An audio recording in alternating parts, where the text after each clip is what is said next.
با مقصد در سطح بلند تجدید نمودن 30 سالگی استقلالیت دولتی جمهوری تاجیکستان از روی نقشه چورابینی‌ها کمیته اجرایی حزب خلقی دموکراتیک تاجیکستان در شهر حصار در همکاری با کمیته کار با جوانان و ورزش نزد حکومت جمهوری تاجیکستان و فدراسیون فوتبال تاجیکستان مسابقه فوتبالی خرد بین دسته‌های فوتبال غیر کسبی شهر حصار برای دریافت جام حزب خلقی دموکراتیک تاجیکستان را آغاز نمود. در مراسم کشوده‌شوی این چورابینی معاون اول رئیس شهر حصار کریمزاده سیراجدین و رئیس کمیته اجرایی حزب خلقی دموکراتیک تاجیکستان در شهر حصار فاروق علویدینوف ضمن سخنرانی قید نمودند که رشد ورزش یکی از سمت‌های اساسی فعالیت حزب خلقی دموکراتیک تاجیکستان به حساب می‌رود. با در نظر داشت آنکه در شرایط کنونی ورزش همچون وسیله شایسته معرفی‌گر ملت و کشور در عالم محسوب می‌شود، بر رشد آن توجه مخصوص ظاهر نموده می‌شود. حزب خلقی دموکراتیک تاجیکستان ورزش را همچون یکی از عامل‌های مؤثر تربیت و معرفی شایسته کشور در عرصه بین‌المللی اعتراف نموده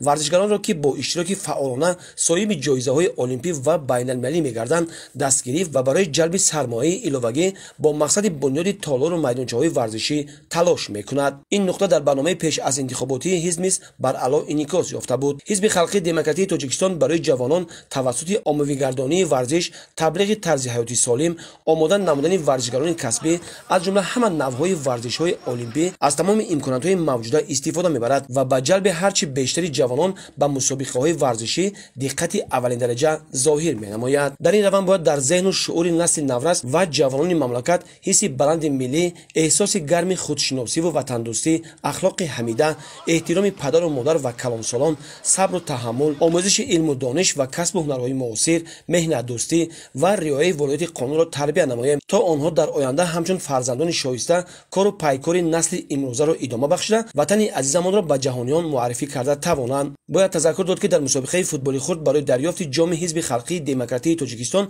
12 دسته از حساب دسته‌های فوتبال غیر کسبی جماعت‌های شهرک و دهات شهر حصار رقابت خواهند کرد. به غالبان جام، مدال، دیپلم و دیگر تحفه‌های خاطره‌ای تأسیس نماده کمیته تدارکات سپرده می‌شود.